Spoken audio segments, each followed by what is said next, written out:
우리의 마음이 평안하다는 것은 그만큼 만족감이 있다는 것이죠.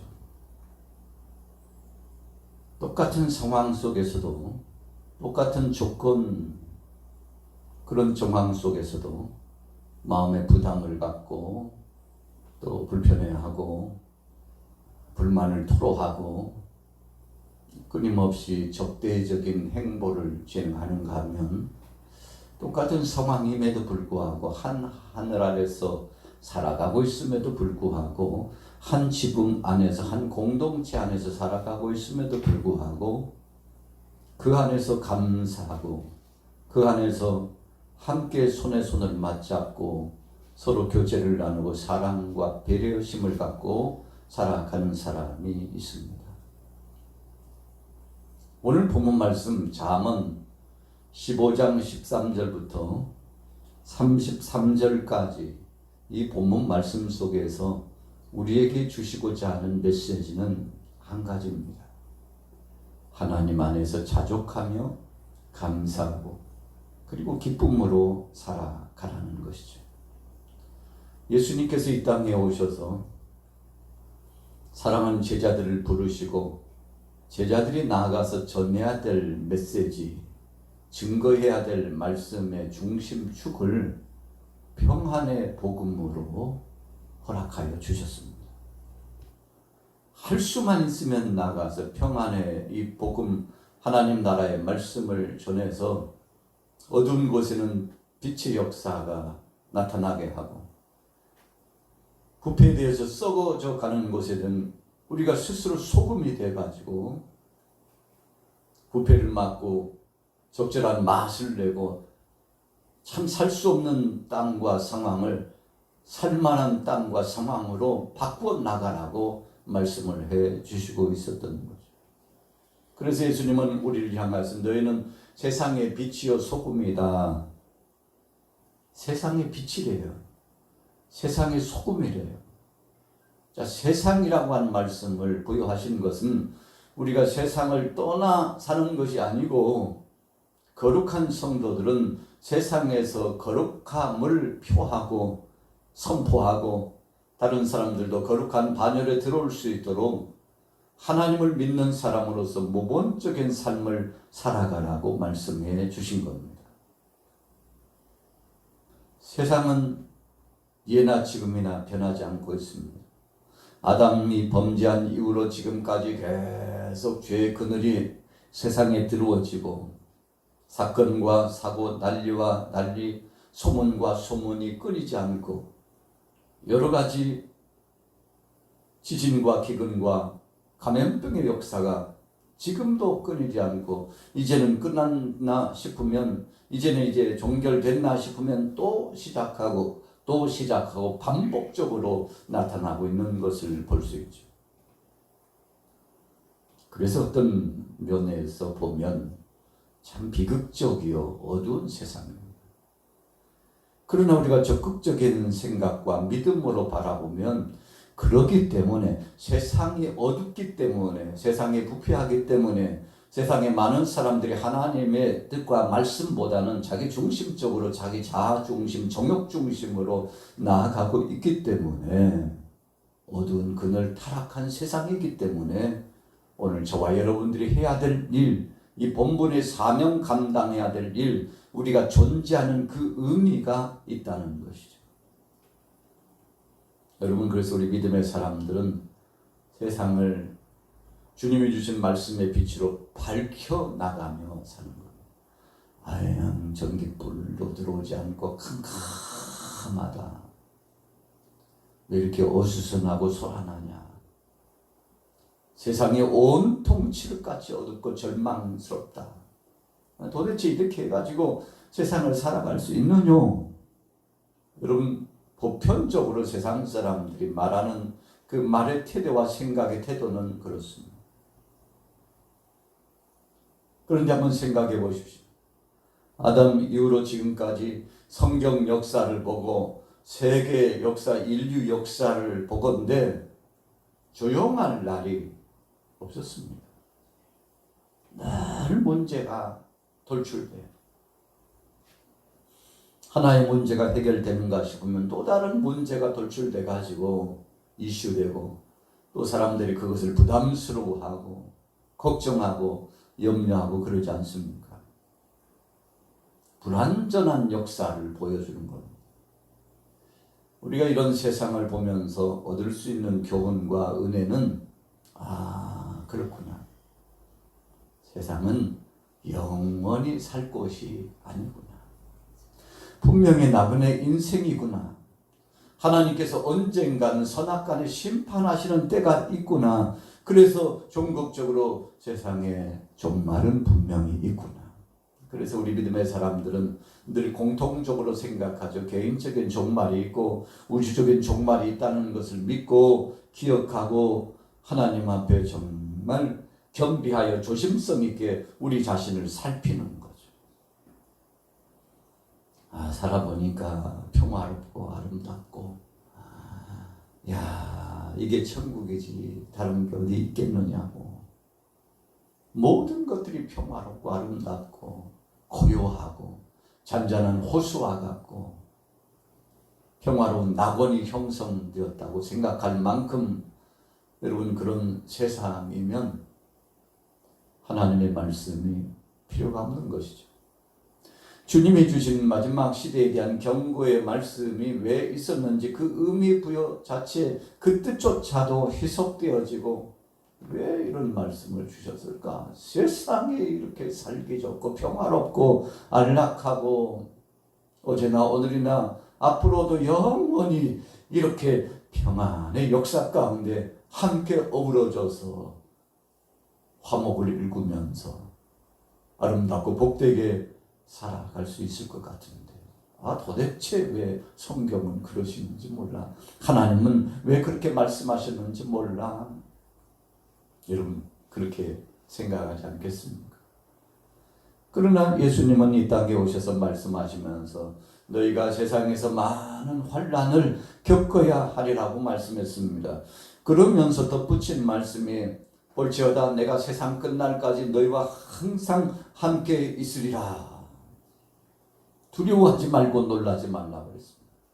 세상이 어둡기 때문에 예수님께서 이 땅에 오셔서 3년 동안 공생의 사역을 진행하시면서 마지막에 유언과 같이 주신 말씀, 너희는 모든 족속으로 제자를 삼아 아버지와 아들과 성령의 이름으로 세례를 주고 내가 너희에게 분부한 모든 것을 가르쳐 지키게 하라. 왜요? 왜 이런 말씀을 주셨을까요? 땅끝까지 복음을 증거하고 그리고 제자 삼고 중단 없이 생명의 복음을 증거하라고 왜 이런 말씀을 주셨을까요? 이 세상은 유한한 세상이요 나그네 인생이요 이 세상은 어둡기 때문에 빛의 역사의 말씀이 필요하다는 사실을 다시 한번 강조해주고 있으시기 때문에 그런 겁니다. 여러분 그래서 세상이 칠흑같이 어둡고 여러 가지 천재지변과 또 자연재해와 어려운 사건 사고들이 전쟁과 기근과 지진이 끊이지 않는 이유는 하나님께서 이 자연 계시를 통해서 세상의 상황과 정황을 통해서 우리에게 말씀을 해 주시는 겁니다. 준비하라는 거죠. 언젠가는 세상에 끝이 있다는 것입니다. 주님이 오시는 심판의 날, 재림의 날이 분명히 있다는 사실을 말씀해 주시기 위해서 그러는 것입니다. 여러분 얼마나 감사한 말씀입니까? 오늘 잠언 15장 13절에 13절 같이 한번 읽어봅니다. 시작. 마음의 즐거움은 얼굴을 빛나게 하여도 마음의 근심은 심령을 상하게 하느니라. 명철한 자의 마음은 지식을 요구하고 미련한 자의 입은 미련한 것을 즐기느니라. 고난받는 자는 그날이 다 험악하나 마음이 즐거운 자는 항상 잔치하느니라. 가산이 적어도 여호와를 경외하는 것이 크게 부하고 번뇌하는 것보다 나으니라. 여러분 성도라고 하는 의미가 뭡니까? 저와 여러분들이 갖는 의미 부여의 우리의 삶의 모습은 하나님을 기쁘시게 하고 하나님 앞에 영광 돌리고 똑같은 세상을 살아가는데도 하나님 앞에 감사하면서 하나님의 주권적인 오른팔의 능력의 역사가 이 우주 만물을, 이 세상의 모든 역사를 통괄하시고 지배하시고 이끌어 가신다는 사실을 고백하고 하나님의 때를 기다리고 믿음으로 서는 것이죠. 노아의 시대도 보면 노아의 8식구가 하나님의 엄명을 받고 120년 동안 방주를 지으면서 계속 복음을 전했죠. 분명히 심판은 온다는 것을 하나님께서 선악간에 심판하시니 회개하고 아버지 하나님 앞에, 여호와 앞에 돌아오라고 계속 전하는 겁니다. 왜 방주를 만드느냐고 물으면 분명하게 선포하는 겁니다. 하나님께서 언젠가 이제 때가 되면 물로서, 홍수로서 세상을 심판하신다고 말씀하시는데, 그때 이 방주가 필요한 것이라고. 그러나 노아의 그 말을 믿는 사람들은 많지 않았을 겁니다. 롯이 소돔 땅에 불과 유황으로 심판하시는 시간이 가까우니까 마지막 복음을 증거하죠. 가장 가까이 있는 가족들에게, 사위에게도 전하고 아내에게도 전하고 이웃에게도 전했을 것이라고 생각합니다. 그러나 멀리 있는 사람이나 가까이 있는 사람이나 대부분 다 농담으로 생각하고요. 세상에 이렇게 평화롭고 안락하고 좋은 이 세상에 무슨 불비가 내려지고 하나님의 심판이 있어지고 그런 것이 도대체 어디 있냐고, 정신 차리라고. 여러분, 하나님의 생명된 말씀을 농담으로 생각하고 받아들이지 않았으면 롯의 아내는 어떤 나의 긴장감을 가지고 깨어 있어야 함에도 불구하고 소돔 땅에 있는 것을 생각하고 거기에 있는 일을 생각하고 거기에 있는 사람들을 생각하고 거기에 두었던 것을 생각하고 뒤돌아봐서는 안 되는데 뒤를 돌아봐가지고 소금 기둥이 되는 참 안타까운 상황이 왔잖아요. 여러분, 오늘 본문 말씀에 분명히 말씀합니다.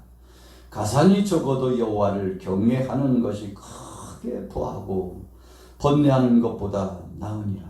채소를 먹으며 서로 사랑하는 것이 살찐 소를 먹으며 서로 미워하는 것보다 나으니라. 여러분, 우리가 조건을 보면서 살아가는 사람은 그 조건 앞에 항상 무너지죠. 그러나 세상을 보지 않고 세상의 조건과 상황보다도 하나님의 말씀, 하나님의 역사하시는 성령의 교통하심의 그 영음을 듣고 하나님의 계시적인 역사의 그 섭리를 바라보고 사는 사람들은 세상에 어떤 일이 일어나고 어떻게 돌아가든지 의연하게 자기 중심을 지키고 믿음을 지키면서 하나님의 때를 기다릴 줄 알게 되는 것이죠. 여러분, 그래서 오늘 본 말씀의 핵심은 우리 마음속에 진정한 평화가 있느냐는 겁니다. 두려워하고 근심하고 걱정하고 안절부절하고 도대체 어떻게 살아나가야 될지 참 걱정된다, 큰일 났다, 몸부림치면서 어떻게든지 해결해 보려고 인간적인 방법을 좀 동원하고, 여러분, 우리가 믿음 안에서 그런 것들을 다 내려놓고 하나님 앞에 맡기고 살든지 죽든지 하나님이 역사하신다는 이 믿음을 가지고 가야 되는데, 오늘 본문은 그런 신앙의 대가들을 기꺼이 원하고 계십니다. 자, 보세요. 18절 말씀부터 같이 읽습니다. 시작. 분을 쉽게 내는 자는 다툼을 일으켜도 노하기를 더디하는 자는 시비를 그치게 하느니라. 게으른 자의 길은 가시 울타리 같으나 정직한 자의 길은 대로니라. 지혜로운 아들은 아벨을 즐겁게 하여도 미련한 자는 어미를 업신여기느니라. 무지한 자는 미련한 것을 즐겨하여도 명철한 자는 그 길을 바르게 하느니라. 여러분, 우리가 살아가면서 혈기 내는 거 조심해야 되죠. 우리가 분노가 속에 계속 분함이 폭발적으로 육신적인 혈기가 발동하면 마음의 평정심이 깨집니다. 마음의 평정심이 깨져요. 그래서 무릇 지킬 만한 것보다 내 마음을 지키라. 생명의 근원이 거기서 나오기 때문이다. 말씀하셨잖아요. 여러분, 우리가 의분을 갖는 것은 하나님 말씀과 하나님 뜻편에서 우리 자신들을 돌아보고 세상을 향해서 채찍의 말씀을 선포하는 마땅히 가야 될 것이지만, 그러나 의로운 분노, 절제된 분노가 아니라 육신적인 엄청난 혈기와 정욕을 가지고서 문제를 해결해 보려고 하고 일을 진행하려고 하는 것은 참 위험하고 자신에게도 유해할 뿐만 아니라 주위 사람들에게도 고통스럽게 하는 거죠. 그래서 예수님께서 오셔서 부활하신 주님이 사랑하는 제자들, 그 제자들을 만나서 두려워 떨고 있는 그들에게 첫 말씀 뭐라고 말씀해 주셨나요? 너에게 평강이 있을지어다. 샬롬. 너희가 정말 마음의 평화를 유지하고 있느냐는 겁니다. 여러분, 샬롬이라는 것은 하나님을 전폭적으로 의지하고 하나님께서 섭리하시는 구속사역을 믿고 의지하면서 과거에도 그랬지만 지금도 앞으로도 역사하실 그 하나님 앞에 일체를 맡기고 주님의 섭리 안에 순종하고 살겠다는 주님을 향한 고백 없이는 이 속에 평화가 오지 않습니다. 여러분, 그래서 우리가 불안해하고 초조해하고 여러 가지로 근심과 걱정에 짓눌리는 이유는 우리의 욕심적인 소욕의 욕심 혹은 세상에 그늘진 그 어두움에 취하고 세풍에 젖어가지고 흔들리기 때문에 그러는 거죠. 오늘 잠언 15장 13절부터 주시는 이 말씀을 다시 한번 묵상하면서 오늘 하루 주 안에서 항상 기뻐하고 주 안에서 쉬지 말고 기도하고 주 안에서 감사하는, 그래서 우리 마음에 이 평정심을 잃지 않고 주님 앞에 영광을 돌리면서 믿음으로 승리하는 하루가 되시기를 축복합니다. 여러분, 그래서 성령 안에 사랑의 주님을 모시고 있는 사람들은 어떤 상황 속에서든지 감사하고 찬송하고 주님 앞에 영광 돌리게 되는 거죠. 왜요? 내가 나를 주장하지 않고 이 안에 역사하시는 성령님이 역사하시도록 모든 자리를 그분에게 맡기고 그분을 의지하기 때문이죠. 주님은 우리를 고아처럼 버려두지 않겠다고 말씀하셨습니다. 그리고는 그 약속을 지켰어요. 성령으로 영으로 우리 속에 오셔서 지금도 좌정하시며 함께하고 계시지 않습니까? 오늘 그 주님을 모시는 사랑하는 귀한 제자, 자녀, 하나님의 백성답게 믿음으로 오늘도 승리하게 되시기를 예수님의 이름으로 축원합니다.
Lord, what you do. Lord, what you do. Affection for you.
The